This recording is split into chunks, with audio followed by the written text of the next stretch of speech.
지금부터 화성시 사회적경제 선도계 협의회 워크숍 행사를 진행하도록 하겠습니다. 본 행사는 지속가능한 화성시 사회적 경제를 만들기 위한 선도기업의 역할과 과제를 논의하는 자리고, 화성시 사회적 경제 활성화를 위한 선도기업 중심의 네트워크를 구성하고 기반을 조성하는 데 목적이 있습니다. 클러스터 협동화단지 조성이 필요하냐라고 이제 저희가 물었을 때 11분 정도가 이제 필요하다라고 이제 말씀을 하셨고, 참여할 의향이 있다는 13분 중에 9분이 이제 참여하겠다라고 의향을 밝히셨습니다. 그리고 토지 면적이나 이런 것들은 아무래도 제조업 기업이다 보니까 규모가 이제 굉장히 큽니다. 그래서 뭐 2,000평 이상이 5분이 이제 응답을 해주셨습니다. 그래서 그 다음에 이제 필요한 것들이 무엇이냐라고 물었을 때, 뭐 공유 공간을 통해서 사무실이나 이런 거 외에도 기숙사나 이런 것들도 설문을 많이 응답을 해주셨습니다. 그런 것들을 종합적으로 갖출 수 있는 협동화단지가 필요하다, 이렇게 인식을 하시는 것 같습니다. 그 다음에 자조기금의 필요성인데 13분 중에 그렇다 매우 그렇다가 11분이 이제 답을 해주셨고, 그럼 자조기금을 조성하고 그걸 운영할 기간이 필요하겠느냐라고 했을 때 12분이 필요하다라고 이제 말씀을 해주셨습니다. 그래서 사회적 금융 관련해서 저희가 이제 기반을 갖고 그걸 운영할 수 있는 기관도 우리 자체적으로 만들어야 된다라고 이제 이야기를 해주신 것 같고요.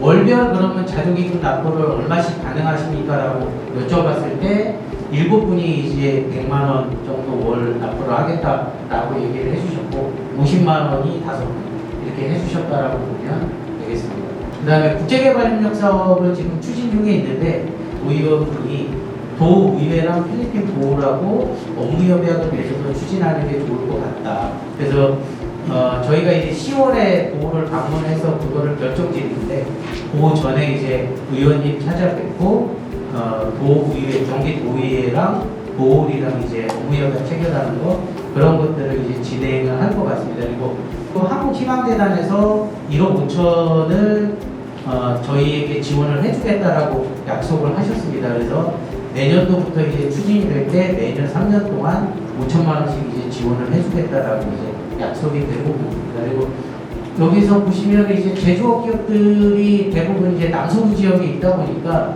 굉장히 인력을 공급받는데 어려움이 이제 많아가지고 이런 인력 수급에 대한 문제를 해결하는 게 좋을 것 같다라고 응답 주신 분이 8분이 계셨고, 몇 명 정도를 고용할 수 있느냐라고 했을 때 지난번에 이제 대답하신 분들의 내용을 종합해보면 한 15명 이 정도는 고용할 수 있다. 근데 우리 화성시 지금 여기에 참여하지 않은 기업들이나 그런 수를 종합해보면 저희 내에서만도 20명 이상을 소화할 수 있지 않을까, 그런 생각이 들고, 많은 분들이 이제 동참해 주시겠다라고 말씀을 하셨고 고용을 하겠다라고 이제 밝혀주신 분이 있습니다.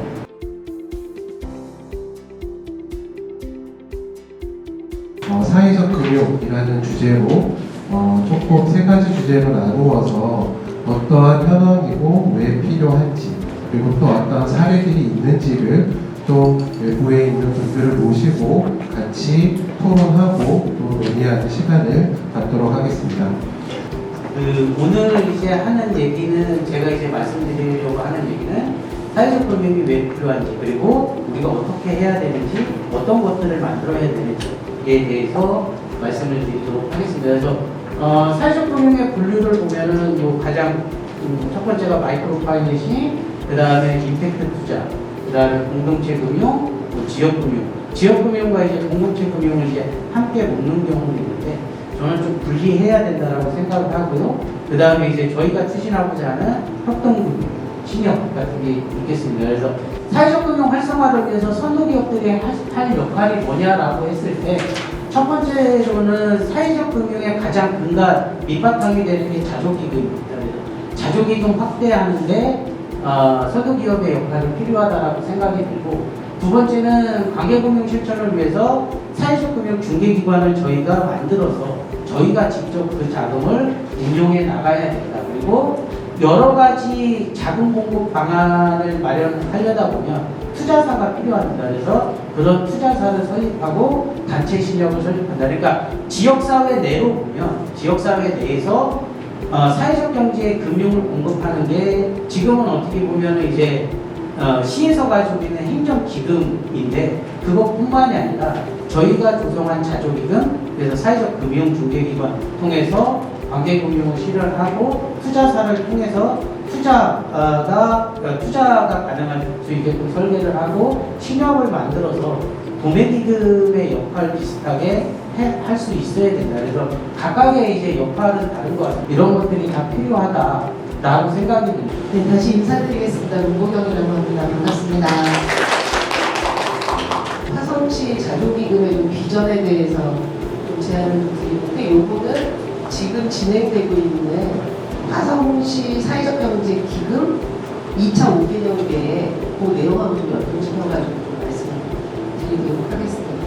자조기금이라고 하는 거는 결국은 나의 발전, 서로의 발전들을 도모하기 위해서 우리가 직접 모으는 돈들인데요. 이거는 상호 구조를 가능하게 하는 그 받침이 되고 있습니다. 그래서 우리가 이제 자조기금이라고 얘기했을 때는 기금 조성에 그 돈을 내는 주체는 우리라는 거예요. 그래서 사회적 경제에 의해서 사회적 경제를 위해서 그리고 사회적 경제가 추구하는 운영도 우리가 할 수 있는, 그래서 이런 주체의 문제, 지향의 문제에 있어서 일반 금융과 다른 우리가 통제하고 지배하는 조직에서 다루고 있는 돈을 우리가 흔히 자조기금이라고 얘기를 하고요. 이 자조기금을 통해서 할 수 있는 것들은 굉장히 무궁무진하다.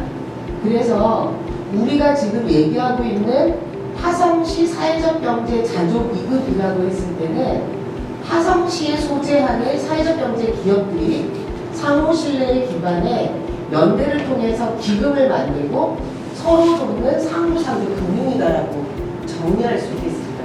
그랬을 때 화성시 비전을 좀 이제 제안을 좀 드리고 싶은 거는 여기에 이제 협동기금을 돈을 쓰는 거, 그 다음에 이제 뭐 SID를 할 수 있는 거, 소셜벤처를 육성하는 거, 그래서 투자까지 가고 자조기금에 매칭할 수 있는 이런 용도들을 다 아예 이번에는 활성화를 시켰어요. 그리고 그랬을 때 우리가 이제 돈을 모으면 자조기금 자체가 법령이 있으면 이게 기부가 될 수 있어요. 그래서 만약에 아까 선도기업 협의회를 재단법인까지 고민을 해보신다고 한다면 선도기업이 모으는 돈들은 아마 그냥 그 재단 법인에다가 이렇게 모으셔도 될 것 같아요. 그거를 모태펀드라고 저는 일단 좀 생각을 했고, 그게 확장돼서 사회적 경제 네트워크들이 모여가지고 돈을 뭐 만들 수도 있잖아요, 전체가. 그 모태펀드를 돈을 이제 자조기금으로 모으면요, 이걸 통해서 우리가 할 수 있는 게 기업들을 위한 공제조합을 설립할 수 있어요. 여기에서는 딴 거 하는 게 아니라 기업들을 위한 거예요. 그래서 보증보험 기능을 하게 한다라는가요. 큰 공사 들어갈 때 보증보험 끊는 것 때문에 다들 어려움이 있잖아요. 그래서 우리가 보증률을 낮게 해가지고 하는 방법도 있어요. 거꾸로 투자회사를 우리가 설립할 수도 있어요. 이 돈을 통해가지고. 그래서 우리가 직접 설립하는 방법, 합작하는 방법, 기존 투자회사의 어떤 지점을 만드는 방법, 그래서 우리가 직접 운영해보는 방법이 있고, 단처신협에 우리가 초동주체가 돼가지고요, 사회적 경제뿐만이 아니라 일반 기업들까지 다 끌어들이는 기업 신협이 되는 거죠. 이게 실질적으로 사회적 경제 기업들을 만들어낼 수 있는 인큐베이팅 기관도 하고, 하나의 우리가 좀 복합체 같은 것들을, 경제 복합체를 만들어 볼 수 있는 거 아니냐. 그래서 좀 이런 원대한 꿈을 한번 꿔보자 라는 거고요. 안녕하십니까. 수고하는 이상길입니다.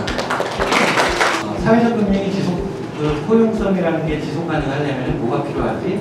사회적인 신뢰라고 하는 것들이 좀 필요하지 않을까? 사회적인 신뢰가 다른 게 아니고 저는 그냥 그렇게 생각했어요. 우리들이 무언가 모을 수 있는 그 협동조합이겠죠. 저는 이제 협동조합으로서 모으고 거기 뭐 상호 호의 규범 뭐 이렇게 얘기하잖아요.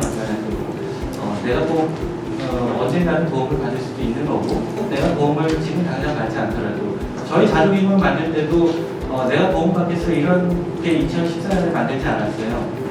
우리처럼 힘들지 않았으면 좋겠어. 그냥 이런 단순한 생각을 가지고 거기에 있는 분들이 만들어졌고 그런 것들이 명분이 되고 많은 사람들한테 동의가 됐기 때문에 짧은 시간에 70개, 뭐 100개 정도 만들 수 있다고 저는 생각을 하는 거고 저 같은 사람도 또한 같이 참여할 수 있었다고 생각을 합니다. 그런 어떤 이제 신뢰들이 결국은 또 다른 사람들한테 해외에서도 보면은 처음에야 당연히 조합원들이 나를 위해서 우리 조합원을 위해서 돈을 만들고 뭔가 서비스를 제공하는 거지 처음부터 뭐 사회에 좋은 사회적 가치를 추구한다 저는 그거는 지속 가능하지 않다고 생각합니다. 그런 우리의 서비스들이나 아니면 자본들이나 여러 가지 임팩트들이 우리 내에서 어느 수준에서는 외부에 나갈 수밖에 없을 만큼 차고 넘치고 그런 상황 속에서 지역사회를 생각하고 사실은 그런 것들이 냉정하게 보면 우리의 조합원을 끌어들이는 데도 없고 이런 것들이 경제 시스템에서 드러나기 때문에 결국은 외부의 사회연대 경제나 이런 것들도 해외도 성장할 수 있지 않는가. 이게 결국은 사회적 신뢰라고 하는 거고 다만 우리는 금융에서의 이제 그 협동조합을 얘기한다면 거기 이제 신협이라는 형태 그거는 예금자 보호도 될 수 있는 거고 우리가 돈을 내는 거 그리고 우리가 굳이 돈을 내가지고 100만 원씩 50만 원씩 낼 필요 없는 거죠. 아까 얘기한 대로 매출이 1000억이면은 1000억 되는 회사들이 어쨌거나 돈이 통장에 들어왔다 나간다는 얘기 아닙니까? 1년에 한 번씩. 그거 다 계좌를 사용하고 계신 거고 그런 돈들이 계좌 내에서 계속 돌아가고 그런 것들이 이제 신협이나 운영에서는 추가적으로 이제 대출 재원으로 사용할 수 있으면 우리가 굳이 맨날 뭐 예금 적금 뭐 예금 들듯이 그렇게 하는 게 아니고 그냥 자연스럽게 경제 활동을 하면서 이런 생각에 또다시 이제 신협이라는 그 틀이 일단 필요할 수밖에 없겠구나 이런 생각을 가지고 조금 더 나가면 단체 신협, 지역 신협 여러 가지 이제 제도 상한의 틀이 있겠지만은 일단 이제 단체 신협이라는 이름이 현실적으로 좀 적당하지 않을까 싶어가지고 자료에는 이제 제안을 좀 하게 됐습니다.